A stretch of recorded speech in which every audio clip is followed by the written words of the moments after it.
যতই আপন হোক, এই তিন ধরনের মানুষকে কখনোই বিশ্বাস করা উচিত নয়। আর সুন্দরী মেয়েদের তো আরো সাবধান হওয়া উচিত। অনেকদিন আগের কথা, একটি দেশে অনেক সুন্দর একটি শহর ছিল, আর সেই শহরে একটি চোর বসবাস করত। তবে সে ছোটখাটো চুরি করে কোনো রকমে তার পেট চালাতো, এতে ঠিকভাবে তার সংসারও চলতো না। একদিন সে ভাবে, আমি তো চুরি করে পাপ করছি, এতে সেই চুরি ছোট হোক কিংবা বড়, আমি তো একজন চোরই থাকবো। আর ধরা পড়লে আমাকে তো চুরি করার শাস্তি দেয়াই হবে, তাহলে ছোটখাটো চুরি করব কেন? এখন আর ছোটখাটো চুরি নয়, বরং অনেক বড় দান মারতে হবে, যেন সারা জীবন পায়ের উপর পা তুলে খেতে পারি। এটি ভাবতে ভাবতে সে রাজার খাজনা চুরি করার সিদ্ধান্ত নেয়। গভীর রাতে সে তার পরিকল্পনা অনুযায়ী ধীরে ধীরে রাজার খাজনা পর্যন্ত পৌঁছে যায়, কিন্তু সে দেখতে পায় সেখানে অনেকগুলো পাহারাদার রয়েছে।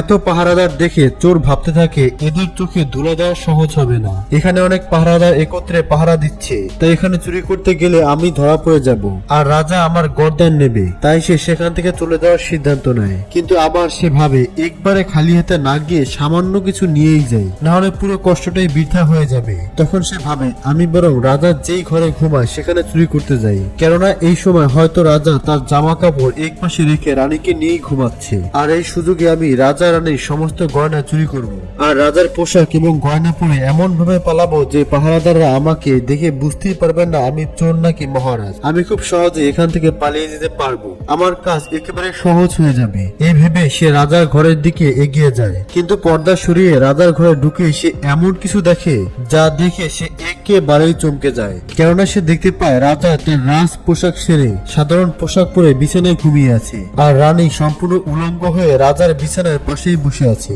যা দেখে এক মুহূর্তের জন্য চোরের নজর খারাপ হয়ে যায়। কিন্তু চোর নিজেকে সামনে নেয়, আর রানীকে এইভাবে না ঘুমিয়ে বসে থাকতে দেখে চোর ভয় পেয়ে যায়। কেননা রানী না ঘুমালে সে কিছুই চুরি করতে পারবে না, তাই সে রানীর ঘুমিয়ে যাওয়ার জন্য অপেক্ষা করতে থাকে। কিছুক্ষণ পর সে আবার ভেতরের দিকে তাকায়, আর দেখতে পায় রানী তখনও জেগে আছে। এরপর চোর আবার বাইরের দিকে চলে আসে, আর সেখানে থাকা চেয়ারে বসতে গিয়ে তার হাত লেগে খাবারের টেবিল থেকে গ্লাস নিচে পড়ে যায়। তবে গ্লাস নিচে পড়ে যাওয়ার শব্দে রাজার ঘুম না ভাঙলেও রানীর সাথে সাথেই তলোয়ার নিয়ে বাইরে বেরিয়ে আসে। এরপর সে তলোয়ার চোরের গলায় ধরে বলে, কে তুমি? এখানে কেন এসেছো? সত্যি সত্যি বলো, না হলে তোমার গর্দান যাবে। তখন চোর বলে, রানী সাহেবা, আমাকে ছেড়ে দিন, আমি একজন সামান্য চোর, আর চুরি করার জন্য এখানে এসেছি। আমি ছোটখাটো চুরি করে আমার পরিবারকে কোনো রকম চালাই, আমাকে মেরে ফেললে আমার ছোট ছোট বাচ্চার অনাথ হয়ে যাবে, আমার উপরে রহম করুন, আমাকে ছেড়ে দিন। আমি আর কখনো রাজমহলের দিকে ফিরেও তাকাবো না, এমনকি আর কোথাও কখনো চুরি করব না,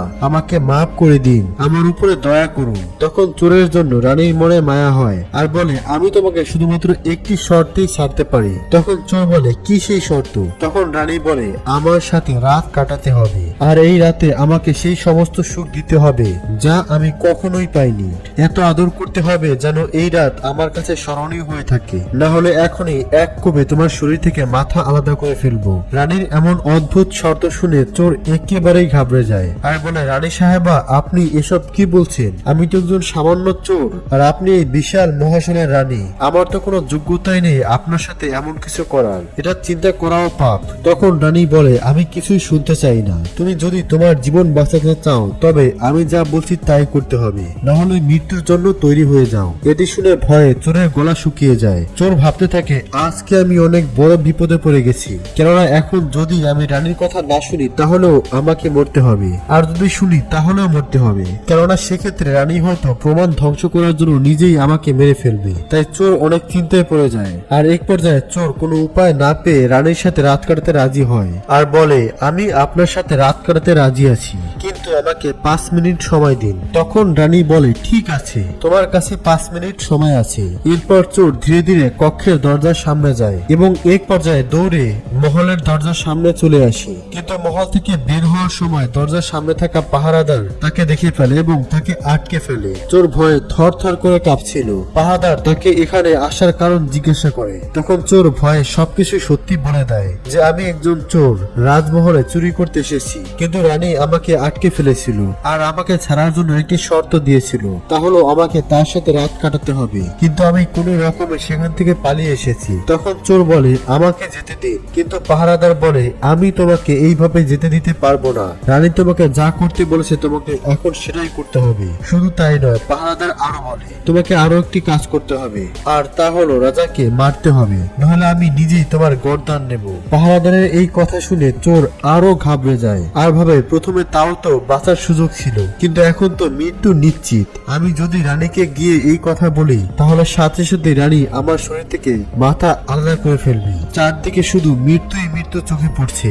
বাধ্য হয়ে চোর রানীর কাছে আসে আর বলে, আমি আপনার সাথে রাত কাটাতে রাজি আছি, কিন্তু এর মধ্যে কোনোভাবে যদি রাজার ঘুম ভাঙে তাহলে না আপনি বাঁচতে পারবেন না আমি। তবে রাজাকে কে মেরেছে তা যদি তুমি জানতে চাও তাহলে শহরের বাইরে একটি জঙ্গল আছে, সেখানে চলে যাও। সেখানে একজন বুড়ি থাকে, সে এই রহস্যের সমাধান দিতে পারবে। তুমি সেখানেই তোমার সব প্রশ্নের উত্তর পাবে। এরপর পাহারাদার সেই জঙ্গলে চলে যায় আর বুড়িকে খুঁজে বের করে। এরপর বুড়ি পা ধরে বলে, আমাদের রাজ্যের রাজাকে কে একজন খুবই ভয়ঙ্কর ভাবে মেরে ফেলেছে, কিন্তু কে আর কিভাবে মেরেছে আমি সেই রহস্য জানতে চাই। তখন বুড়ি বলে, তুই যদি এই রহস্য জানতে চাস তাহলে তোকে একটি কাজ করতে হবে। তখন পাহারাদার বলে, আমাকে কি করতে হবে আপনি বলুন, আমাকে এই রহস্য জানতেই হবে। তখন বুড়ি বলে, আমার ঝুপড়ির হাবিরে একটি ছাগল বাঁধা অবস্থায় রয়েছে, তুই তোর তলোয়ার দিয়ে তার মাথা কেটে ফেলবি, তবে এক নিঃশ্বাসে এক কোপে কাটতে হবে। মাথা কাটার সাথে সাথে তার শরীর মাটিতে লুটিয়ে পড়বে আর তার মাথা হাওয়ায় ভাসতে থাকবে। তখন তুই সেই ছাগলের কান ধরে ঝুলে পড়বি আর ছাগলের মাথা তোকে সেখানে নিয়ে যাবে। সেখানে তুই তোর রহস্যের উত্তর পেয়ে যাবি। এরপর পাহারাদার ছাগলের মাথা কেটে ফেলে। মাথা কাটতেই মাথা হাওয়ায় উঠতে থাকে, সাথে সাথে পাহারাদার ছাগলের কান ধরে সেও ওই মাথার সাথে উঠতে থাকে। ছাগলের মাথা তাকে একটি ভয়ঙ্কর জায়গায় নিয়ে যায়। সেখানে নেমে পাহারাদার ভাবে, এখানে তো কেউ নেই, এখানে কে আমাকে রাজার মৃত্যু সম্পর্কে বলবে। তবে এটি এমন একটি জায়গা ছিল যেখানে এক রাক্ষস এবং তার মেয়ে বসবাস করত।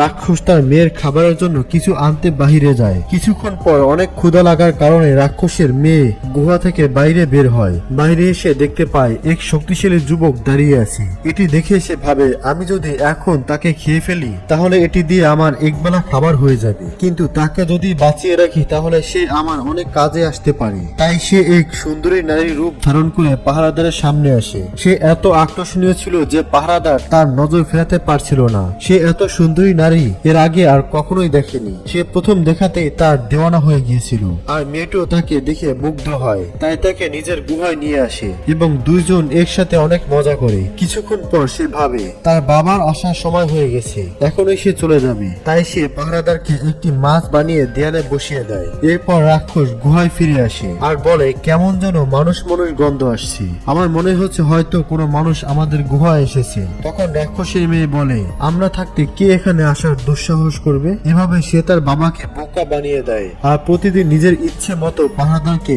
মাছি থেকে মানুষ বানিয়ে তার সাথে মজা মাস্তি করে। তারা নিজের ইচ্ছে মতো যৌন মিলন করে। কিন্তু এভাবে অনেকদিন কেটে যায়। তখন পাহারাদার তার স্ত্রী সন্তানদেরকে মিস করতে থাকে। সে প্রতিদিন সেখান থেকে বের হওয়ার চেষ্টা করে কিন্তু পারে না। তবে এক রাতে সে এই গুহা থেকে পালানোর সুযোগ পায় আর সেই সুযোগে সে পালিয়ে বাড়িতে ফিরে যায়। কিন্তু কিছুদিন পর পাহারাদার রাক্ষসের সেই মেয়েকে মিস করতে থাকে। দিন রাত সেই সুন্দরী নারীর রূপ তাকে পাগল করে দিচ্ছিল। কোনোভাবে কোনো কিছুই তার মন বসছিল না। যেভাবেই হোক মেয়ের সাথে তার আবার দেখা করতেই হবে, কিন্তু আমি সেখানে কিভাবে যাব?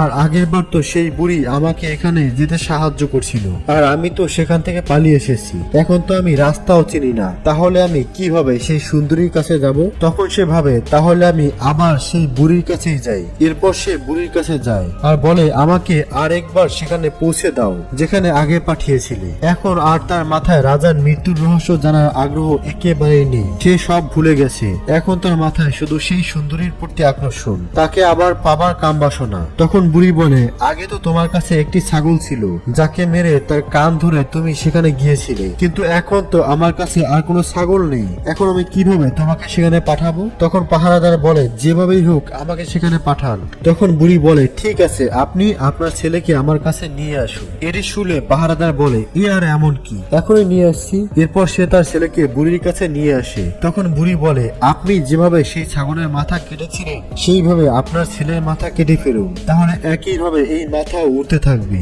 আর একইভাবে তার কান ধরে তুমি সেই জায়গায় পৌঁছে যাবে। কি ভাবছেন সে তার ছেলের সাথে এমনটা করবেই না? কিন্তু সেই সময় তার মাথায় সেই নারীর সৌন্দর্য এমন ভাবে গেঁথে গিয়েছিল যে ওই নারীর শরীর ছাড়া তার মাথায় আর কিছুই ছিল না। তাই সে তার ছেলের মাথা কাটার জন্য তৈরি হয়ে যায়। সে যখনই তলোয়ার দিয়ে ছেলের মাথায় কাটতে যাবে ঠিক তখনই বুড়ি তার তলোয়ার ধরে ফেলে আর বলে, থামো। এটাই ছিল তোমার প্রশ্নের উত্তর। যতই আপন হোক এই তিনজনকে কখনোই বিশ্বাস করা উচিত নয়। প্রথমত রাজাকে না চোর কিংবা রানী কেউ মারেনি, বরং তাকে মেরেছে লালসা। ঠিক যেভাবে এক নারীর রূপে অন্ধ হয়ে তুমি তোমার ছেলেকে মারতেও রাজি হয়ে গেছো। আর দ্বিতীয়ত ধন সম্পদের লোভ যে কাউকেই মারতে পারে। আর তৃতীয় নারীর প্রেম। এরপর পুরুষকে সারা জীবন পস্তাতে হয়।